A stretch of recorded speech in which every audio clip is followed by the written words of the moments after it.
ګیلګي غوښې او دا کباب سوی او سور سوی ګیلګی یې و دغه میلمنو ته کښېښوی او بیا یې ډېر په عزت او احترام دوی ته وویل الا تأکلون، تاسې د دغه غوښو څه او د دغه میلمستیا څه خوراک وکئ، دا درواخئ. کله چې میلمنو خپل لاسونه ونیول او د ابراهیم علیه السلام رب العالمین والصلاة والسلام على اشرف الانبیاء والمرسلین اما بعد. السلام علیکم ورحمة الله وبرکاته. قدرمنو لیدونکو او اوریدونکو، نن موږ د حضرت ابراهیم علیه السلام قصه کوو چې الله سبحانه وتعالی په سورة الذاریات کې بیان کړې ده. ابراهیم علیه السلام د اولو العزم پیغمبرانو څخه یو پیغمبر و او ابراهیم علیه السلام ته الله سبحانه وتعالی د امت لقب ورکړی دی چې ابراهیم علیه السلام په خپل ځان کې یو امت و او ابراهیم علیه السلام ته جد الانبیاء د پیغمبرانو نیکه هم وایي. د ابراهیم علیه السلام دوه زامن حضرت اسماعیل علیه السلام او حضرت اسحاق علیه السلام دا دواړه پیغمبران و. د حضرت اسماعیل علیه السلام په نسل کې د هغه په اولاده کې جناب محمد مصطفی احمد مجتبی صلی الله علیه وسلم الله سبحانه وتعالی پیدا کړي او د حضرت اسحاق علیه السلام په اولاده کې الله سبحانه وتعالی حضرت یعقوب علیه السلام، حضرت یوسف علیه السلام، حضرت موسی او حضرت هارون علیهم السلام او همدغه رقم نور پیغمبران الله سبحانه وتعالی پیدا کړه. ځکه و ابراهیم علیه السلام ته جد الانبیاء د نبیانو نیکه وایي. الله سبحانه وتعالی ورسول الله صلی الله علیه وسلم ته فرمایي هل اتاک حدیث ضیف ابراهیم المکرمین، ایز ما پیغمبر آیا تا ته د ابراهیم علیه السلام د هغه قدردانو میلمنو قصه راغلې ده. اذ دخلوا علیه، کله چې دغه د ابراهیم علیه السلام میلمانه د کور ته ورله فقالوا سلاما، او دی حضرت ابراهیم علیه السلام ته سلام ور ادا کړي. قال سلام، ابراهیم علیه السلام هم د دې د سلام جواب ورکړي. بیا د ځان سره وویل قوم منکرون، دا څنګه ناولده خلق دي. کله چې میلمانه د کور ته راله دغه درې میلمانه چې په حقیقت کې درې ملایکې وې او عبدالله ابن عباس رضی الله عنه فرمایي چې دا حضرت جبرائیل، حضرت میکائیل او حضرت اسرافیل علیهم السلام وي. دغه درې ملایکې د انسانانو په شکل باندې د حضرت ابراهیم علیه السلام کور ته راغلې او ابراهیم علیه السلام دوی ونه پیژندلې چې دا ملایکې دي. د ابراهیم علیه السلام سوچ او فکر داسو چې دا انسانان دي او میلمانه زما کور ته راله.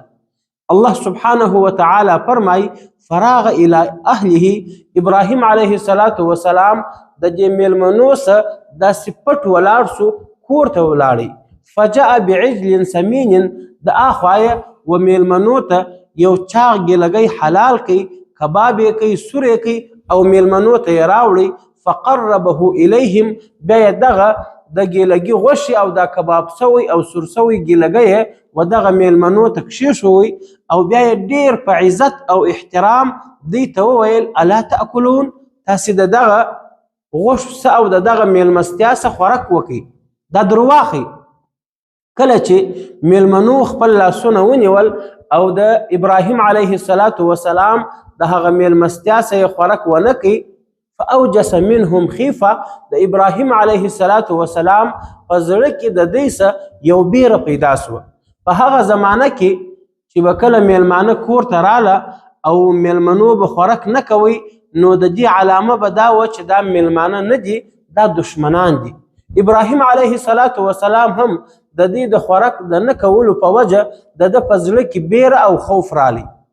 ملایکو، دا درو ملایکو حضرت جبرائیل، میکائیل او اسرافیل علیهم السلام درو سرو و حضرت ابراهیم علیه السلام ته وویل ای ابراهیم لا تخف، ته مه بیریږه، موږ خو انسانان نه یو، ملایکه یو، د دې دپاره راغلي یو. وبشروه بغلام علیم، بیا یې حضرت ابراهیم علیه السلام ته د یو بچي زیری ورکړي چې الله سبحانه وتعالی به تا ته یو بچی درکړي، هغه به علیم وي. دغه درو ملایکو و حضرت ابراهیم علیه السلام ته د حضرت اسحاق علیه السلام د پیدا کېدو زیری ورکړي چې الله سبحانه وتعالی به تا ته یو علم او دانا بچی درکړي. الله سبحانه وتعالی به تا ته یو ډیر غټ عالم بچی درکړي چې هغه به اسحاق علیه السلام. الله سبحانه وتعالی فرمایي چې کله دغه ملایکو او ابراهیم علیه السلام خبرې سره کولې او ملایکو و حضرت ابراهیم علیه السلام ته د بچي د پیدا کېدو زیری ورکړي، فاقبلت امرأته، الله سبحانه وتعالی فرمایي چې د ابراهیم علیه السلام کورودانه بیبي ساره رضی الله عنها هغه را مخته سول او فی سرة، هغې د خولې څخه یو اواز ووتی د تعجب او د حیرانتیا یو چغه د هغې د خولې څخه ووتل. فسکت وجهها، بیا یې خپل تندی په چپلاخه وواهه. وقالت عجوز عقیم، او بیا یې وویل اوس الله سبحانه وتعالی ما ته اولاد راکوي چې زه سپین سرې سولم او زه وچه یم، زما در اوسه اولاد نه دی سوی. مفسرینو لیکلي دي چې په دغه وخت کې د ابراهیم علیه السلام عمر 100 کاله و او د حضرت سارې رضی الله عنها عمر په دغه وخت کې 99 کاله و. حضرت سارې رضی الله عنها ډیر په تعجب وویل چې اوس زه سپین سرې سولم، د 99 کالو سولم او زه وچه یم، اولاد مې نه کیږي، اوس ما اولاد پیدا کیږي. ملایکو ورته وویل قالو کذلک، ای سارې همدغه رقم، قال ربک، ستا پروردگار ویلی دي انه هو الحکیم العلیم، بلا شک الله سبحانه وتعالی حکمت والا ذات دی او هغه پوه ذات دی، هغه پر هر څه باندې قدرت لري. بیا چې کله دغه درو ملایکو حضرت ابراهیم علیه السلام ته دا زیری راوړي، د دې وروسته ابراهیم علیه السلام د دې څه پوښتنه وکړه، قال فما خطبکم ایها المرسلون، ای د الله راستول سو ملایکو ستاسې د راتلو اصلي مقصد چش دی؟ تاسې دغه درې عظمې ملایکې چې یوه جبرائیل ملایکه و، بله میکائیل ملایکه و او بله اسرافیل ملایکه و، او دا درې سره د الله سبحانه وتعالی هغه مقربې هغه عظمې ملایکې وې. د اسرافیل علیه السلام په باره کې راځي په یو روایت کې چې اسرافیل علیه السلام دومره عظمه او د لوړ او د غټ قد و قامت خاوند د ملایکه ده چې د شی اومې مځکې شکم ته رسېدلي دي، او د اسرافیل علیه السلام پر سر باندې د الله سبحانه وتعالی عرش معلا پروت دی، او د اسرافیل علیه السلام په تندي کې لوح محفوظ لګېدلی دی. هغه تختی لګېدلې ده پر کومه تختی باندې چې الله سبحانه وتعالی د ټول عالم تقدیر لیکلی دی، د ټول عالم د انسانانو د پیرانانو د ټول عالم د موجودات علم الله سبحانه وتعالی پر هغه تختی لیکلی دی. دغه تختی چې لوح محفوظ ورته وایي، دغه تختی د حضرت اسرافیل علیه السلام په تندي کې نصب ده. او په یو بل روایت کې راځي چې حضرت اسرافیل علیه السلام دومره عظیم الشانه او دومره د غټ بدن او د غټ جسم ملایکه ده که دا 2 سمندرونه د دې پر سر ور واچول سي، یو څاڅکی اوبه به لاندې راتوی نه سي. ځکه حضرت ابراهیم علیه السلام د دې څه پوښتنه وکړه، فما خطبکم ایها المرسلون، ای د الله راستول سو ملایکو ستاسې د راتلو اصلي مقصد چش دی؟ د دغه زیرې دپاره خو یوازې تاسې نه یاست راغلي، تاسې خو د الله سبحانه وتعالی ډېرې مقربې ملایکې یاست. تاسې د څه مقصد دپاره الله سبحانه وتعالی راستولی یاست؟ دی ورته وویل انا ارسلنا الى قوم مجرمین، موږ الله سبحانه وتعالی د یو مجرم قوم د عذاب دپاره راستولی یو. موږ الله سبحانه وتعالی د حضرت لوط علیه السلام پر قوم باندې د عذاب راستولو دپاره الله سبحانه وتعالی دنیا ته راواستولو. لنرسل علیهم حجارة من طین، موږ د دې دپاره رالو چې پر دغه قوم باندې د هغه ډبرو باران وکړو کومې ډبرې چې د خټو او خاورو څخه جوړې دي. مسومة عند ربک، پر هره ډبره باندې د هغه انسان نوم لیکلی دی کوم انسان چې به په دغه ډبره مړ کیږي او قتل کیږي به. الله سبحانه وتعالی موږ ته امر کړی دی چې موږ د لوط علیه السلام پر قوم باندې د ډبرو باران او سنګسار وکړو او داسې ډبرې چې هغه د خاورو څخه جوړې دي. مسومة عند ربک للمسرفین، د الله سبحانه وتعالی په دربار کې پر هره ډبره باندې د مجرمانو نوم لیکلی دی.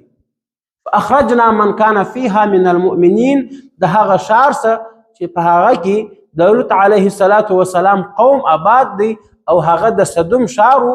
ملایکو وویل چې د هغه شار څخه موږ مؤمنان د ایمان خاوندان ویستل. فما وجدنا فيها غیر بیت من المسلمین، په هغه شار کې د لوط علیه السلام په قوم کې د یوه کور ما سوا په هغو کې نور څوک موږ مسلمانان پیدا نه کړه. او بیا ملایکو وویل وترکنا فيها آیة للذین یخافون العذاب العلیم، موږ پرېښوئ د دغه قوم هغه نشانه او هغه علامه، د هغه انسانانو دپاره مو یوه نشانه پرېښول کوم انسانان چې د الله سبحانه وتعالی د دردناک عذاب څخه بیریږي.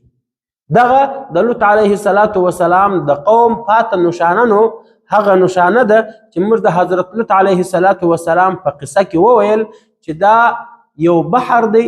د لوط علیه السلام قوم چې کله الله سبحانه وتعالی تباه او برباد کړي، د هغه علاقې او پر هغه شار د صدوم پر شار باندې الله سبحانه وتعالی اوبه راوستلې. دغه شار د بیت المقدس او د نهر اردن په منځ کې دی.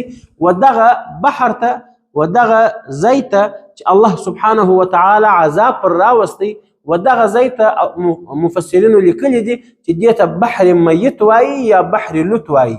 دا داسې اوبه دي او داسې علاقه ده او د مځکې یو داسې ټکره ده چې په دغه اوبو کې ژوندی شی ژوند نسي کولی. نه په دغه اوبو کې ژوندی ماهی سته، نه په دې کې یو بل ژوندی حیوان د اوبو ژوند کولی سي. دا و د حضرت ابراهیم علیه السلام د میلمنو او قدردانو میلمنو قصه چې الله سبحانه وتعالی په سورة الذاریات کې بیان کړې وه. واخر دعوانا ان الحمد لله رب العالمین.